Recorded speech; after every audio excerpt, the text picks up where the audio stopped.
Hello and welcome everyone. This is Kaylin's English podcast. This podcast is designed for English learners. I'm here to help you practice your listening skills. I'm Kaylin, a professional English teacher on italki.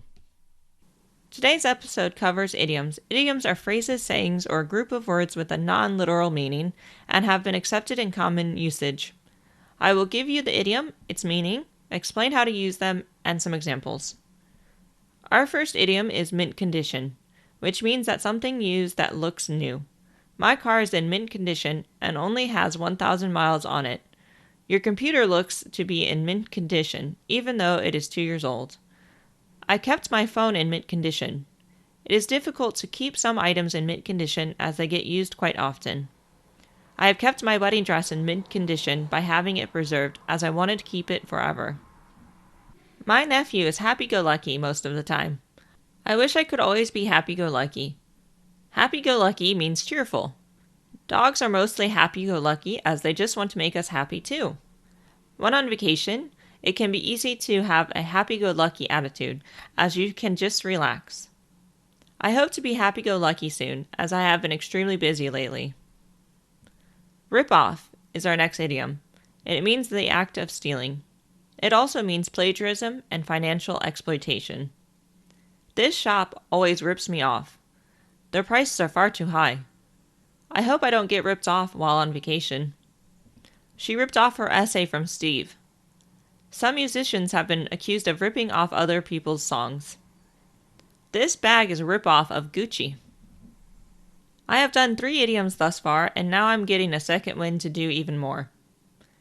Second wind means another burst of energy when you had been too tired to finish or a renewed strength that enables you to continue. I often get a second wind at night, and it makes it difficult to fall asleep. When running, I sometimes have to find a second wind to make it back home. It was hard getting a second wind after that boring lecture. I have improved my knowledge in leaps and bounds. Your English skills are coming on leaps and bounds. Leaps and bounds means to progress very quickly, or to get better or improve in a short time. My dog has grown leaps and bounds. He is 76 pounds already. My garden is growing in leaps and bounds. Her writing skills have increased by leaps and bounds. I'm going to chew the fat with my former boss later. We have been chewing the fat for a while as it is dark outside already. Chew the fat means to have a friendly, informal conversation for a long period of time. Usually this involves gossip. It is easy to just chew the fat with many of my friends, especially if I have not seen them in a while. They sure are chewing the fat. The cafe is closing soon, and they have been here since it opened. Let's chew the fat later after work.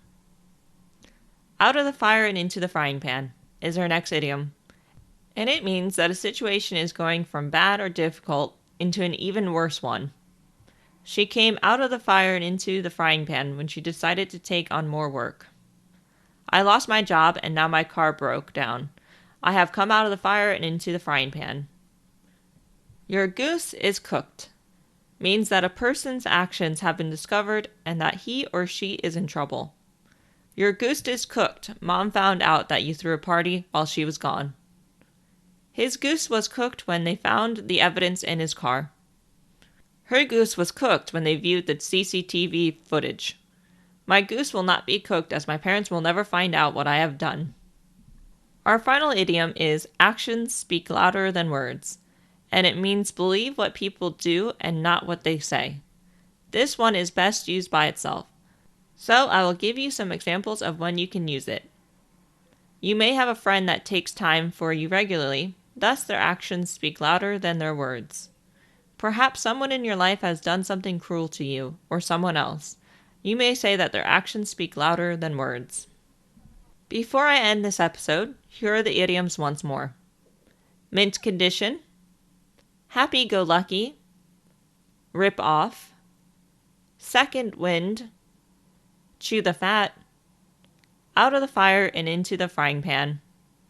Your goose is cooked, and actions speak louder than words. Now go chew the fat with your friends in English and have a good evening. That is all I have for you today.